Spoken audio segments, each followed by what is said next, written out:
जय हिंद दोस्तों, कैसे हो आप सभी लोग। उम्मीद है मस्त और बिंदास होंगे और अपनी पढ़ाई को जबरदस्त तरीके से कर रहे होंगे।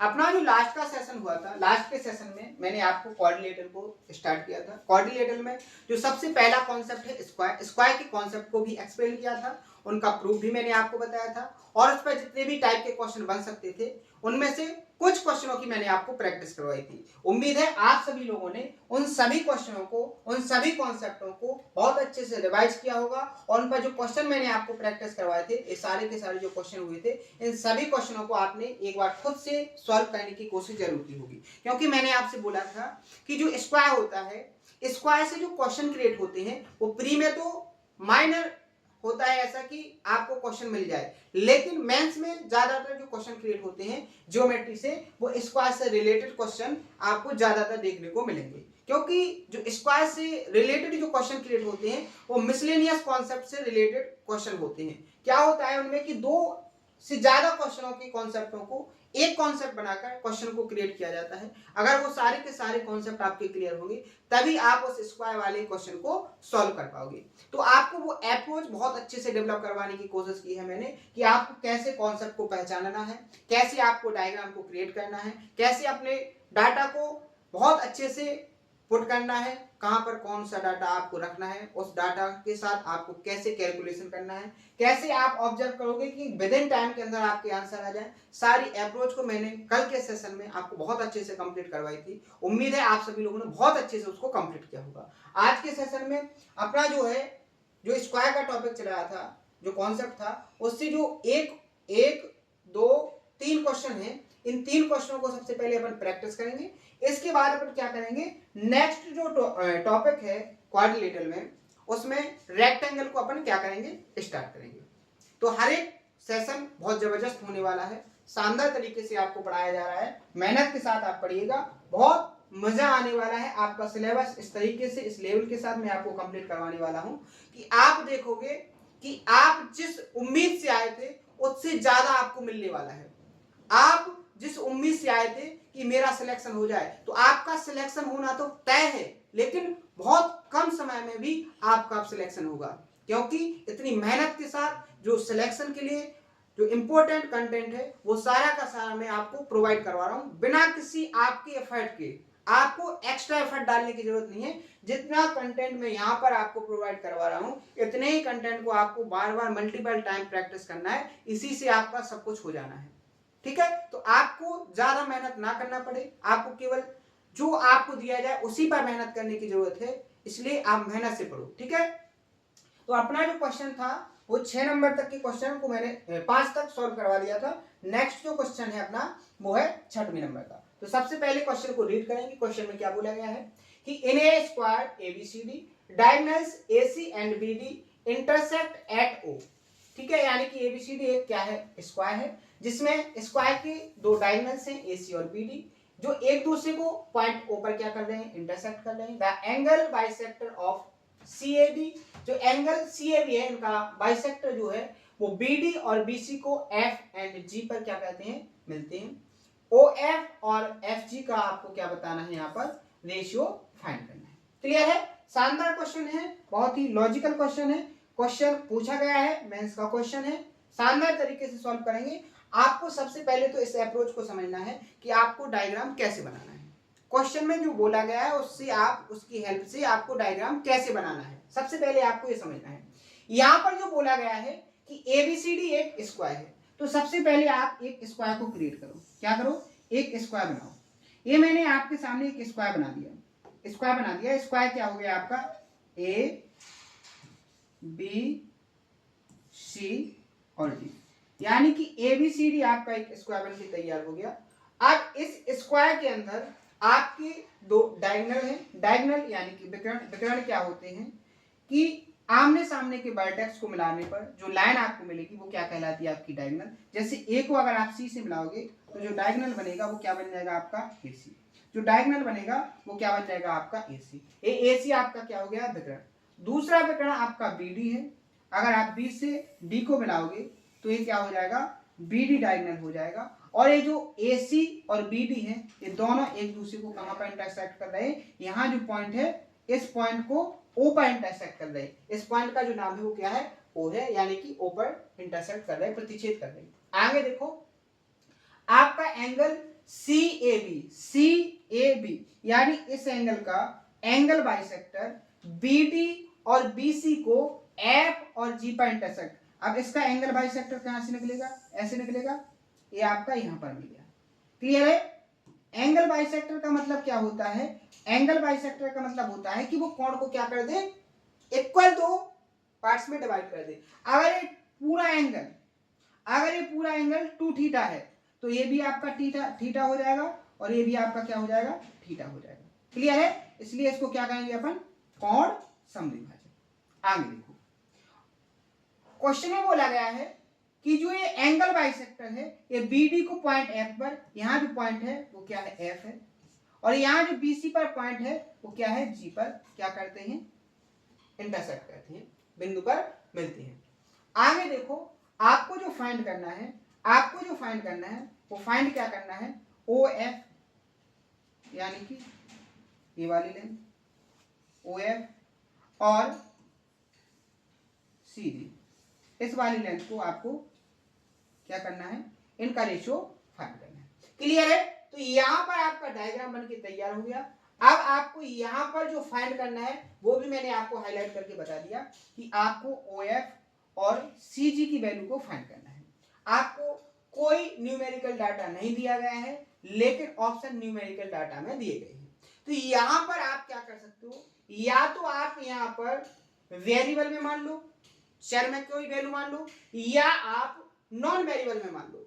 जैसे आप यहां पर x बाई मान कर भी सॉल्व कर सकते हो, तब भी आपका आंसर आएगा। यहां पर आप कोई फिक्स डाटा मान के जो आपकी कैलकुलेशन को ना बढ़ाए उसको मानकर भी सॉल्व कर सकते हो। तो मैंने आपको बताया है कि जब भी ऐसे क्वेश्चन आए तो आप ऐसे कोशिश किया करो कि आप कोई ऐसा फिक्स डाटा ले लें जिससे आपकी कैलकुलेशन ना बढ़े। आपको x बाई से नहीं सॉल्व करना है।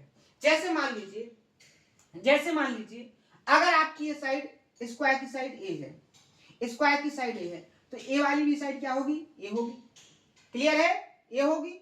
आप यहां पर देखो ये 90 डिग्री का एंगल यानी कि राइट एंगल ट्रायंगल बन जाएगा क्या, CBA। तो इसमें इसकी जो वैल्यू होगी वो क्या हो जाएगी, ये जो डायगोनल है AC, इसकी वैल्यू क्या हो जाएगी, √2a हो जाएगी। ठीक है, क्या हो जाएगी, √2a हो जाएगी टोटल। तो आप ऐसे डाटा को मान लो कि आपकी कैलकुलेशन ज्यादा ना हो। तो मैंने यहां पर जब मानना ही है तो मैंने जब a को मान रहे थे तो आपको थोड़ा कैलकुलेशन में प्रॉब्लम हो रही थी। तो आप इसको क्या मान लो, जैसे मान लो मैंने इसको 2 मान लिया, स्क्वायर की जो साइड है मैंने इसको कितना मान लिया, 2 मान लिया। 2 क्यों माना, आप कुछ भी मान सकते हो, लेकिन 2 से आपकी कैलकुलेशन ज्यादा नहीं बढ़ेगी। कैसे नहीं बढ़ेगी, आप उसको देखो। जैसे मैंने स्क्वायर की साइड को 2 माना तो ये भी आपकी क्या हो जाएगी, 2 हो जाएगी कि नहीं हो जाएगी। यहां तक किसी को कोई दिक्कत? अब आप यहां देखो, ये जो डायगोनल है वो क्या हो जाएगा आपका, ये जो डायगोनल है वो क्या हो जाएगा, 2√2। क्या हो जाएगा, 2√2। कौन सा डायगोनल, AC जो डायगोनल होगा वो क्या हो जाएगा, 2√2। चाहे AC हो या आपका BD हो, इनकी जो वैल्यू हो जाएगी वो क्या हो जाएगी, 2√2। क्लियर है? यहां तक अगर मैं आपसे बात करूं कि यहां से O से C तक की वैल्यू क्या होगी, तो ये √2 हो जाएगी और ये भी क्या हो जाएगी, √2 हो जाएगी। क्लियर है? क्लियर है आपका? यहां तक किसी को कोई दिक्कत?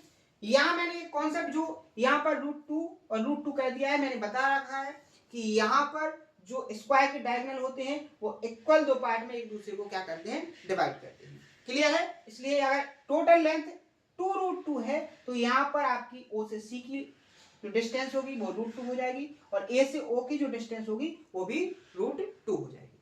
अब आगे देखो, आपका टारगेट है कि OF और CG फाइंड हो जाए, तो यहां पर आप देखो एक कॉन्सेप्ट और मुझे दिख गया है कि अगर मैंने आपको ये जो ट्रायंगल में कॉन्सेप्ट बताया था कि अगर कोई सीबियन है किसी ट्रायंगल की, अगर ट्रायंगल की साइड A और B है तो सीबियन अपोजिट साइड को जिस रेशियो में, जिस बाइटेक्स से आपने C1 निकाली है, जैसे आपने इस बाइटेक्स से निकाली है, तो इस बाइटेक्स को मिलाने वाली जो साइड होंगी, जिस रेशियो में ये साइड होंगी उसी रेशियो में ए अपोजिट भुजा को डिवाइड करेंगी, यानी कि अगर ए रेशियो बी है तो ए रेशियो बी में डिवाइड करेगी। समझ में आ गया?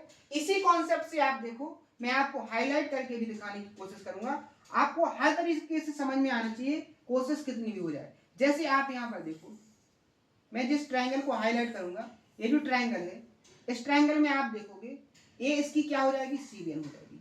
क्या हो जाएगी, सीबीएन। इस सीबीएन, इस ट्रायंगल की दोनों साइड क्या हो जाएंगी, एक √2 और 2। अगर आप इनका रेशियो लोगे तो क्या आ जाएगा, 1 रेशियो √2, क्या रहेगा, 1 रेशियो √2, क्या आ जाएगा, 1 रेशियो √2। यानी कि यहाँ पर ये आपका 1 हो जाएगा, यहाँ पर ये आपका क्या हो जाएगा, 1, और ये आपका क्या हो जाएगा, √2। क्लियर है? लेकिन आपका टारगेट है कि आपको जो फाइंड करना है वो OF को फाइंड करना है। किसको फाइंड करना है, OF को फाइंड करना है। बहुत देखो आसान तरीके से समझाने की कोशिश कर रहा हूँ, बहुत अच्छे से समझना आप। मैंने आपको बताया है कि यहाँ पर अगर आपको OF की वैल्यू फाइंड करना है, यानी कि 1 यूनिट की वैल्यू को फाइंड करना है, टोटल कितनी है आपकी, कितने में से, 1 प्लस √2, यानी कि √2 प्लस 1 में से, और आपको पता है O से B की जो टोटल लेंथ है वो कितनी है, √2 है। क्या है, √2 है। तो यहाँ पर OF की जो वैल्यू आ जाएगी वो आपकी, वो क्या आ जाएगी, OF की जो वैल्यू आ जाएगी आपके सामने, वो क्या आ जाएगी, √2 अपॉन √2 प्लस 1। क्लियर है? आपको OF की वैल्यू मिल गई। अब बात करेंगे अपन किसकी, GC की या CG की। CG की वैल्यू आप कैसे फाइंड करोगे उसको देखो, सेम इसी कॉन्सेप्ट है। आप यहाँ पर देखो, अब आपको कौन से ट्रायंगल में देखना है, अब आपको देखना है ट्रायंगल, इस बड़े वाले ट्रायंगल के अंदर, इस ट्रायंगल के अंदर देखना है। यहाँ पर देखो, ये जो ट्रायंगल है इसकी ये सीबीएन हो जाएगी। क्या हो जाएगी, सीबीएन हो जाएगी। तो आप यहाँ पर देखो, ये टोटल जो AC है, ये जो टोटल AC है, ये जो AC है, इसकी जो लेंथ है वो कितनी है, 2√2 रेशियो। ए साइड जो है वो कितनी है, 2 है। इसका रेशियो लोगे तो रेशियो क्या आ जाएगा, √2 अपॉन 1, यानी आपका ये क्या हो जाएगा, √2, और ये क्या हो जाएगा आपका 1। आपको √2 की वैल्यू फाइंड करना है। किसकी वैल्यू फाइंड करना है, √2 की वैल्यू को फाइंड करना है। इसको थोड़ा ऊपर खिसका देंगे अपन, यहाँ पर देखो, इसको थोड़ा अपन ऊपर लेंगे।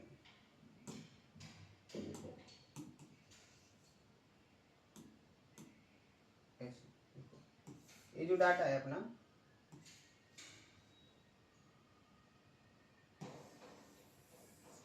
इसको थोड़ा अपन ऊपर, चलो रहने दो। यहाँ देखो, आपको यहाँ पर √2 की वैल्यू फाइंड करना है। यहाँ देखो, √2 की वैल्यू को फाइंड करना है। टोटल कितनी है, टोटल √2 प्लस 1 है। और आपको पता है, आपको क्या पता है कि यहाँ पर जो आपकी स्क्वायर की साइड है वो टोटल है कितनी, 2। तो यहाँ पर आपकी जो किसकी वैल्यू, CG की वैल्यू आ जाएगी। CG की वैल्यू आपकी क्या निकल के आ जाएगी, CG की वैल्यू आ जाएगी 2√2 अपॉन में √2 प्लस 1। आपको इन दोनों का रेशियो फाइंड करना है, यानी कि किसका, आपको OF और CG का रेशियो फाइंड करना है। तो क्या हो जाएगा, OF आपकी कितनी है, √2 अपॉन √2 प्लस 1, रेशियो यहाँ क्या आ जाएगा, 2√2 अपॉन √2 प्लस 1। √2 प्लस 1 से √2 प्लस कैंसिल, √2 से √2 कैंसिल, रेशियो आपका क्या निकल के आ जाएगा, 1/2, यानी कि ऑप्शन नंबर ए क्या हो जाएगा यहाँ पर करेक्ट आंसर। देखो कितने आसान तरीके से आपका सॉल्यूशन फाइंड हो गया है। लेकिन आपको इस आसान तरीके को सीखने के लिए बहुत मेहनत की जरूरत पड़ेगी। आपको वो सब के सब कॉन्सेप्ट आने चाहिए जो अभी तक हो गए हैं। आपका कोई भी कॉन्सेप्ट नहीं छूटना चाहिए जो अभी तक नहीं हुआ है। तो वो तभी पॉसिबल है जब आप हर एक कॉन्सेप्ट पर जितने टाइप की लैंग्वेज के क्वेश्चन क्रिएट हो सकते हैं उन सभी क्वेश्चनों को आप बहुत बेहतरीन तरीके से प्रैक्टिस करो, उनका रिवीजन करो, मल्टीपल टाइम उनका रिवीजन करते रहो। कॉन्सेप्ट जाएगा कहां पर, आप खुद से इतने कॉन्सेप्ट क्रिएट करने लगोगे कि आपको कुछ बताने की जरूरत नहीं पड़ेगी। लेकिन उसके लिए जरूरत है मेहनत करने की, आपको हर एक कॉन्सेप्ट पर क्वेश्चन को प्रैक्टिस करने की। ठीक है, तो आप जब ऐसे पढ़ोगे तो आपको बेसिक सी बात है कि आपको हर एक कॉन्सेप्ट बहुत अच्छे से मजबूत हो जाएगा। क्लियर है? क्वेश्चन का सॉल्यूशन वैसे तो सभी को समझ में आ गया होगा, अगर नहीं आया होगा तो आपको फिर से कोशिश करना है, सेशन को दोबारा देखना है, फिर से आपको उसको बहुत ध्यान से देखना है, आपको उसके हर एक की पॉइंट को समझना है, फिर जाके आपको सॉल्व करना है, बहुत अच्छे से आपका कंप्लीट हो जाएगा। क्लियर है? कोई भी कॉन्सेप्ट ऐसा नहीं है जो अभी तक बताया नहीं गया हो, हर एक कॉन्सेप्ट को बताया गया है, हर एक कॉन्सेप्ट पर क्वेश्चनों की प्रैक्टिस भी बहुत अच्छे से करवाई गई है। ठीक है, नेक्स्ट क्वेश्चन। अब जिसने कंप्लीट नहीं किया है उसको तो देखो वही बोरियत हो रही होगी, लेकिन जो हर एक कॉन्सेप्ट को बहुत अच्छे से कंप्लीट करके रखे होगा उसको बहुत मजा आ रहा होगा ऐसे क्वेश्चन सॉल्व करने में। ऐसे क्वेश्चन सॉल्व करने से आपकी मेंटलिटी डेवलप होती है, आपकी सोचने की शक्ति बढ़ती है, आप ज्यादातर क्वेश्चनों की लॉजिक को सोचने की क्षमता रखने लगते हो। लेकिन कब? जब आप सब पढ़ोगे, ठीक है, जब आप बेसिक कंप्लीट करोगे तब जाके आपको ये मजा आएगा। ठीक है, यहां देखो, यहां देखो क्या बोला गया है क्वेश्चन 7 में कि points E F G H lie on the side A B B C C D and D A। E F G H है जो वो A B B C C D और D A पर क्या करते हैं? मिलते हैं। Of A square A B C D। A B C D एक स्क्वायर है जिसकी side A B B C और C D और D A है। इन पर 4 पॉइंट E F G क्या करते हैं? मिलते हैं।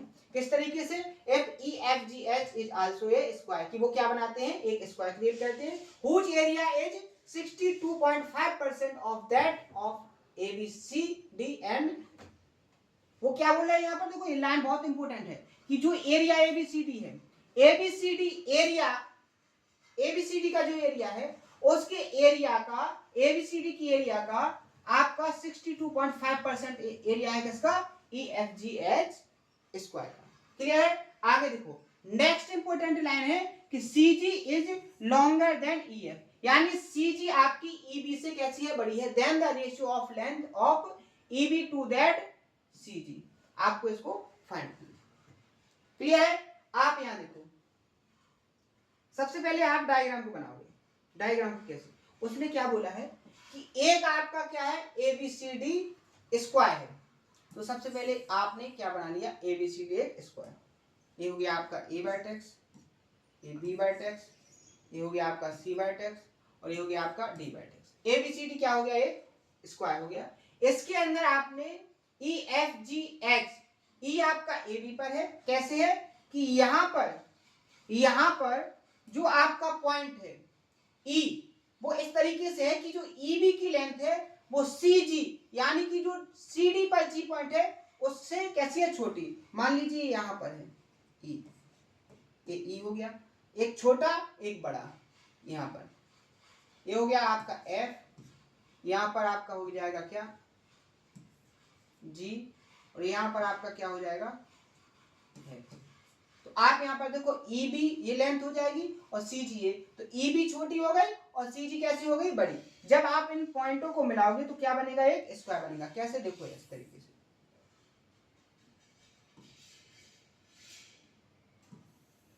क्वेश्चन को ध्यान से पढ़ोगे आपके डायग्राम भी शानदार बनेंगे, आपके क्वेश्चन के कॉन्सेप्ट भी शानदार तरीके से ऑब्जर्व होने लगेंगे। लेकिन उसके लिए आपको बहुत अच्छे से क्वेश्चन रीड करना आना चाहिए। ठीक है, देखो इस तरीके से ये बन गया आपका स्क्वायर। यहां पर आपका पॉइंट क्या है? ये बन गया इसके अंदर एक स्क्वायर। क्लियर है? आगे देखो, आगे देखो, आगे उसने क्या बोला है कि यहां पर जो दिया गया है, यहां पर जो दिया गया है वो दिया गया है कि जो एरिया है EFGH, इसका जो एरिया है वो पूरा जो बड़ा वाला ट्रायंगल स्क्वायर बन रहा था ABCD, इसके एरिया का क्या है? 62.5%। अब देखो परसेंटेज नहीं है, परसेंटेज हटाते हैं 100 से डिवाइड करते हैं, ये डेसिमल हटाएंगे एक जीरो बढ़ जाएगा। अब 125 से ऊपर काटेंगे 5 बार और 125 से 1000 को काटेंगे तो 8 बार। तो रेशियो क्या आ जाएगा आपका? एरिया का रेशियो 5:8। अगर बड़े वाले स्क्वायर का एरिया 8 है तो छोटे वाले का एरिया क्या होगा? 5 यूनिट होगा। छोटे वाले स्क्वायर का एरिया क्या होगा आपका?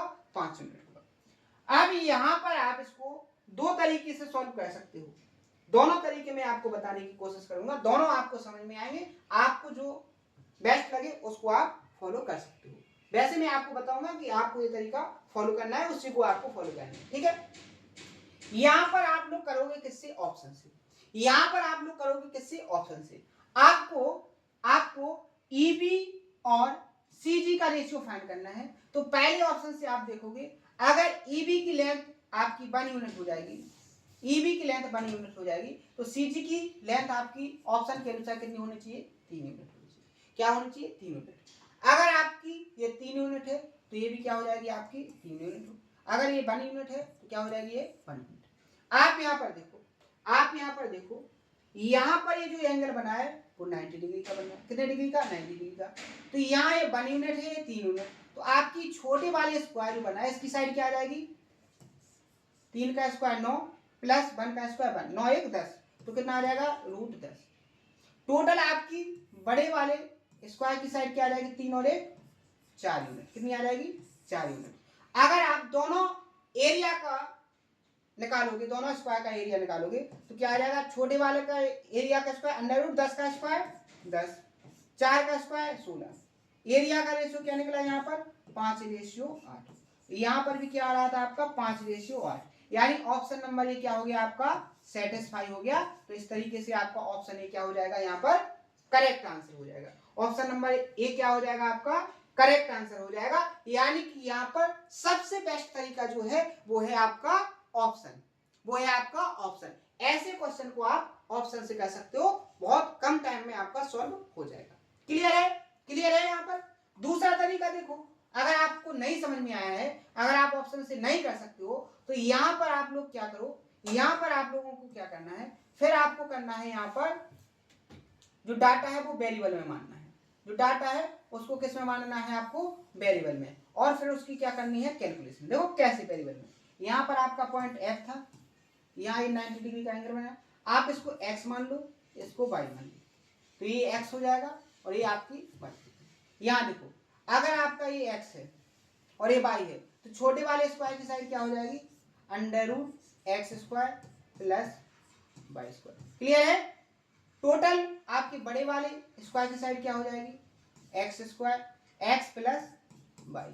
बात करेंगे छोटे वाले स्क्वायर और बड़े वाले स्क्वायर के एरिया का रेशियो क्या होगा, तो इसका एरिया क्या हो जाएगा, x², रूट हट जाएगा, x² प्लस y²। इसका एरिया क्या आ जाएगा, x प्लस y का होल स्क्वायर, और ये किसके बराबर हो जाएगा आपका, 5/8 की। आप इस इक्वेशन को सॉल्व करोगे तो आपको x और y की वैल्यू मिल जाएगी। लेकिन मैं आपसे यही बोलूंगा कि अगर आपको टाइम को सेव करना है, आपको टाइम को बचाना है, आपको एग्जाम के सभी क्वेश्चन अटेम्प्ट करने हैं, तो आपको ऑप्शन मेथड ऐसे क्वेश्चनों में जरूर फॉलो करना है। मैंने आपको दोनों तरीके बता दिए, दोनों तरीकों से आप इसको सॉल्व कर सकते हो। तो आपको लेकिन फॉलो कौन सा करना है, इस वाले तरीकों को, ऑप्शन वाले तरीके को। ठीक है, क्लियर है, समझ में आ गया, क्लियर, डन। आगे बढ़े, नेक्स्ट क्वेश्चन देखो, कितने इंटरेस्टेड क्वेश्चन बनते हैं। अभी आपको ये क्वेश्चन देख के ऐसे लग रहा होगा कि ये क्वेश्चन तो मुझसे बन नहीं सकता, मुझे समझ में नहीं आएगा, लेकिन ऐसा नहीं है। अभी देखो, आप चुटकियों में इसको उड़ाओगे, चुटकियों में उड़ाओगे, लेकिन कब, आपके जब कॉन्सेप्ट जो आपको पढ़ाए गए हैं वो सारे के सारे कॉन्सेप्ट बहुत अच्छे से परफेक्ट होंगे। यहाँ पर देखो क्वेश्चन में क्या बोला गया है, the figure above shows 3 square. जो आपको फिगर दिया गया है इसमें क्या है, 3 स्क्वायर को दिखाया गया है। कैसे, with sides of length 5 7 and x, 5 7 x के 3 स्क्वायर दिखाए गए हैं। If ABC lie on same line, यानी कि जो ABC है वो सेम लाइन, एक ही लाइन पर क्या करते हैं, देखते हैं। Then what is the value of x, आपको x यानी कि इस बड़े वाले स्क्वायर की साइड को फाइंड करना है। क्लियर है। यहां पर देखो, ऐसे क्वेश्चनों में क्या बोला गया है कि यहाँ ये छोटा वाला जो स्क्वायर है इसकी साइड 5 है, यहाँ पर ये जो लेंथ है वो कितनी है, 5 है। यहाँ पर ये जो दूसरा स्क्वायर है इसकी लेंथ कितनी है, 7 है। और यहाँ पर ये जो तीसरा स्क्वायर बना है इसकी लेंथ कितनी है, x है। आपको इस x की वैल्यू को फाइंड करना है। यहाँ पर आप देखो, यहाँ A B और C क्या कर रहे हैं, एक ही लाइन पर मिल रहे हैं, एक ही लाइन पर मिल रहे हैं। तो आप यहाँ पर देखो, यहाँ ये वाला एंगल 90 डिग्री का और ये एंगल भी 90 डिग्री का। तो यहाँ देखो, यहाँ पर ये 2 राइट एंगल ट्रायंगल बन गए, 2 राइट एंगल ट्रायंगल बन गए, 2 राइट एंगल ट्रायंगल बन गए। अगर ये 2 राइट एंगल ट्रायंगल बन गए तो आपको पता है ये दोनों राइट एंगल ट्रायंगल एक दूसरे के कैसे होंगे, सिमिलर होंगे। कैसे? अगर ये थीटा एंगल पर है, यहाँ पर थीटा एंगल है, तो यहाँ पर भी क्या होगा आपका थीटा ही एंगल होगा। क्या होगा? यहाँ पर भी आपका क्या होगा? थीटा एंगल होगा। यानी कि दो एंगल बराबर हो गए तो तीसरा ऑटोमेटिकली बराबर हो जाएगा। फिर आप क्या कहोगे कि यहाँ पर दोनों एंगल क्या हो जाएंगे आपके एक दूसरे के सिमिलर। अगर सिमिलर होंगे तो यहाँ पर आपको पता है कि जो करस्पॉन्डिंग साइड्स होंगी उनका जो रेशियो होगा वो कैसा होगा? इक्वल होगा। तो यहाँ पर देखेंगे अपन करस्पॉन्डिंग साइड्स। अगर आपका ये 5 है तो ये भी आपके 5 होगा 5। अगर ये टोटल कितनी है? 7 है। ये टोटल कितनी है? 7 है। कितनी है? 7 है। ध्यान से देखना, अगर ये टोटल कितनी है? 7 है। ठीक है। अब बात करेंगे, अगर ये पूरी कितनी है? यहां से यहां 7 है और ये स्क्वायर की साइड कितनी है? x है। तो यहां इस लेंथ की वैल्यू क्या हो जाएगी? इस लेंथ की वैल्यू हो जाएगी आपकी x माइनस 7। ऐसे ही यहां पर अगर ये 5 है, ये यहां से लेके यहां तक की 5 है, तो यहां तक ये जो लेंथ है ये क्या हो जाएगी? 7 में से 5 जाएंगे, कितना बचेगा? 2। अब देखो यहाँ पर आपको x की वैल्यू को फाइंड करना है। यहाँ देखो x की वैल्यू, यहाँ अगर ये थीटा था तो ये भी थीटा था। यहाँ देखो थीटा के सामने क्या है? 2 और यहाँ थीटा के सामने क्या है? x minus 7। क्या है? x minus 7। ये बराबर होगा रेशियो। यहाँ देखो ये 90 के सामने तो आपको पता नहीं है, तो आपका तीसरा एंगल ही बचा। इसके सामने क्या है? 5। इस वाले ट्रायंगल में इस एंगल के सामने है कितनी आपकी? ये 7। कितनी है? 7। तो ये हो जाएगी आपकी 7। यहाँ देखो क्रॉस मल्टीप्लाई करो। क्या करो? Cross multiply. क्रॉस मल्टीप्लाई करोगे तो आपको क्या मिलेगा? यहाँ पर देखो 7 दूनी 14, यहाँ 5 से यहाँ मल्टीप्लाई होगा तो 5x माइनस 35 क्या हो जाएगा? 35। 35 से इस तरफ आएंगे तो 14 और 35 ऐड हो जाएंगे तो कितना हो जाएगा? 49। कितना हो जाएगा? 49 बराबर 5। x की यहाँ से वैल्यू निकालोगे तो x बराबर क्या हो जाएगा? 49/5।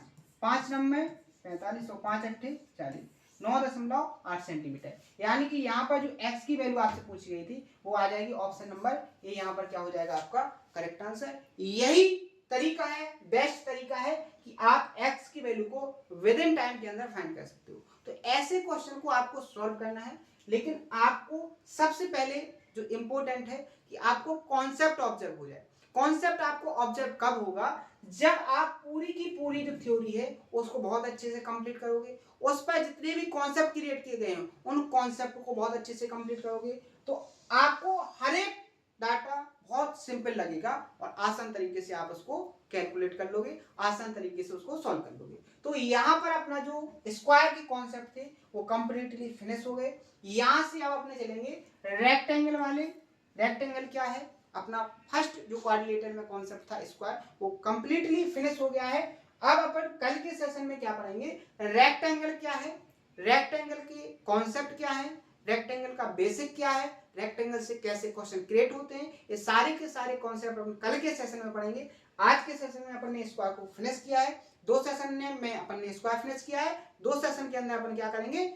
रेक्टेंगल को यानी कि आप आयत को फिनिश करोगे, उसके बाद ऐसे ही अपना कंटिन्यू चलता जाएगा। तो यहाँ तक जितना हो गया है ज्योमेट्री के अंदर वो पूरा का पूरा आप बहुत अच्छे से कंप्लीट कीजिएगा, बहुत मेहनत से पढ़िएगा, शानदार तरीके से अपने सिलेबस को कंप्लीट कीजिएगा। बहुत मजा आएगा आपको आगे पढ़ने में, बहुत इंटरेस्टेड सिलेबस कंप्लीट होने वाला है और आपको सिलेक्शन बहुत जल्दी मिलने वाला है, क्योंकि इस तरीके से आपको पढ़ाया जा रहा है। अगर आपको सेशन बहुत अच्छे लग रहे हैं तो उसको ज़्यादा से ज़्यादा शेयर भी करें। अगर कोई डाउट है तो उसको कमेंट बॉक्स में बताएं, हर एक डाउट को सॉल्व किया जाएगा। आपका कितना भी छोटा डाउट हो या कितना भी बड़ा डाउट हो, हर एक डाउट को बहुत आसान तरीके से मैं आपको सॉल्व करके बताऊंगा, आपको बहुत अच्छे से समझा के दिखाऊंगा और आपको बहुत मेहनत से हर एक कंटेंट प्रोवाइड करूंगा। तो आज के सेशन में अगर कोई डाउट हो तो कमेंट बॉक्स में बताएं। मिलते हैं नेक्स्ट सेशन में इसी जोश और उम्मीद के साथ। आज के लिए इतना ही। Thank you.